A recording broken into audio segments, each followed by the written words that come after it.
In September 2021, Domino's was worth $14.5 billion. Right now, it is worth about $1.5 billion. That's an 88% collapse, one of the ugliest destructions of shareholder value on the American market this decade. What happened to it says something genuinely uncomfortable about the entire business of getting food to your front door. Most people assume Domino's is one company. It isn't. The parent sits in Ann Arbor, Michigan, and licenses its name outward, and the single largest licensee on earth sits in Brisbane, Australia. Domino's Pizza Enterprises runs more than 3,700 stores across Australia, New Zealand, Japan, and Europe. For 2 decades, it was one of the great growth stories in Australian business. Then it simply stopped being one. The man who built it was Don Mick. He started as a delivery driver at a pizzeria in Redcliffe, Queensland.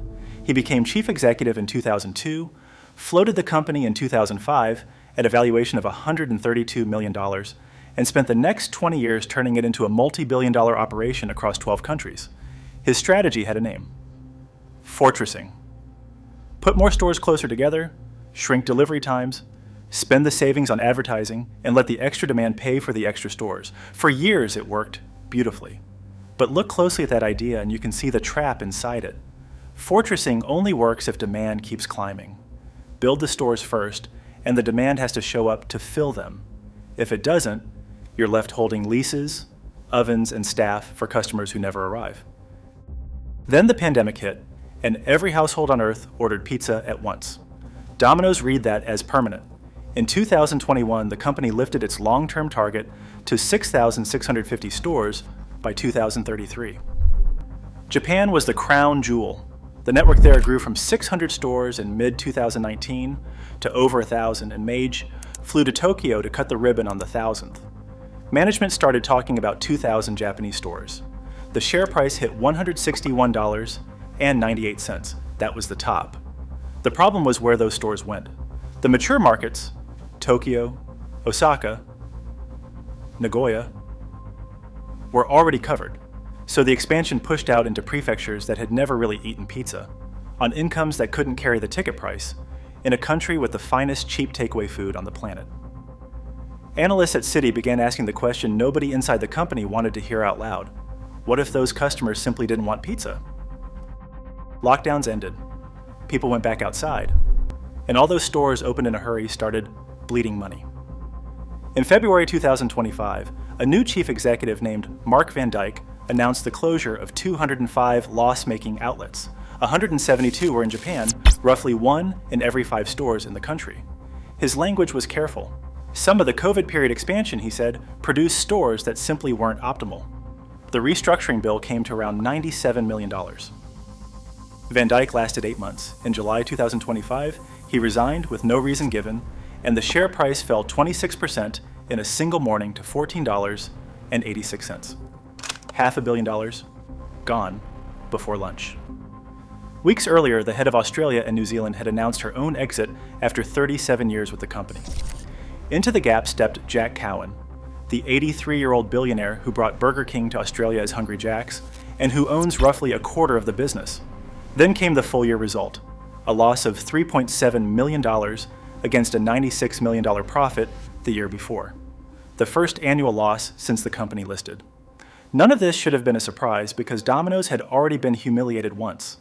In 2015, it entered Italy, the birthplace of pizza, promising 880 stores. It sold pineapple and barbecue chicken to a country that invented the margarita. The franchise partner, a pizza, borrowed heavily to fund the rollout. Then COVID took 35% of its revenue, and every neighborhood pizzeria in Italy discovered Deliveroo and Glovo. A pizza filed for bankruptcy in April 2022. The last of its 29 stores closed that July. Italians celebrated on social media. And that is the part almost everybody underestimated. For 40 years, Domino's real advantage was never the pizza. It was the army of drivers, the ovens engineered for volume, and an ordering app that arrived years before anyone else had one. That was the moat. Then Uber Eats and DoorDash handed that exact same delivery infrastructure to every independent restaurant on the street for a monthly fee. One analyst at RBC called Uber Eats the Google of food, the place people now go to decide what to eat. On that screen, Domino's is just another tile. A Citi analyst put it more bluntly. The technology gap the big chains once held over everyone else has shrunk to almost nothing. Speaking of things that grow slowly and then all at once, we're still chasing 1 million subscribers here. If you're enjoying this, hitting subscribe genuinely helps. Underneath the share price sat a far more serious number: profit per store for the people who actually own the stores. Globally, it had fallen from around $130,000 to about $95,000. Franchise operators are the entire business model. They own 99% of Domino's stores worldwide. When their margins thin out, they stop signing up for new ones, and growth quietly stops. Then, in July 2026, the Federal Court of Australia handed down a 560-page judgment finding. Domino's had engaged in misleading or deceptive conduct by instructing its Australian franchisees to pay delivery drivers and in-store workers under the wrong industrial agreement between 2013 and 2018.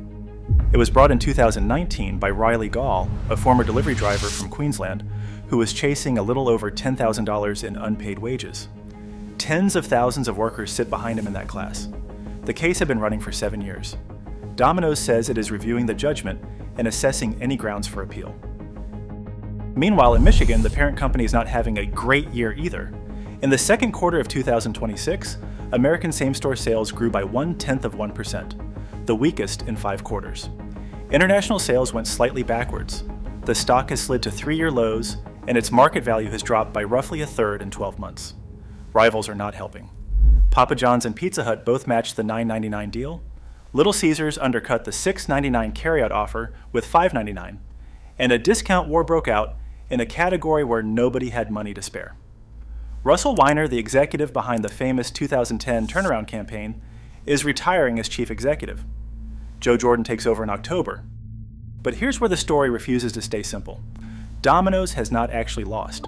It is still, by a distance, the largest pizza company on earth. More than 22,500 stores across 90-plus markets.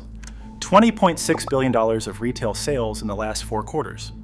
Almost 1,000 net new stores opened in a single year. Order counts are rising, not falling. Papa John's and Pizza Hut have announced around 450 closures between them this year, and Domino's is quietly absorbing the sales they leave behind. Weiner's whole argument is that when competitors copy his prices, they break their own franchisees long before they break his. And the company now claims it is the #1 pizza brand on both Uber and DoorDash, using the same platforms that gutted its moat to hoover up customers it could never have reached alone. The enemy became a channel. And in Brisbane, the reset grinds on.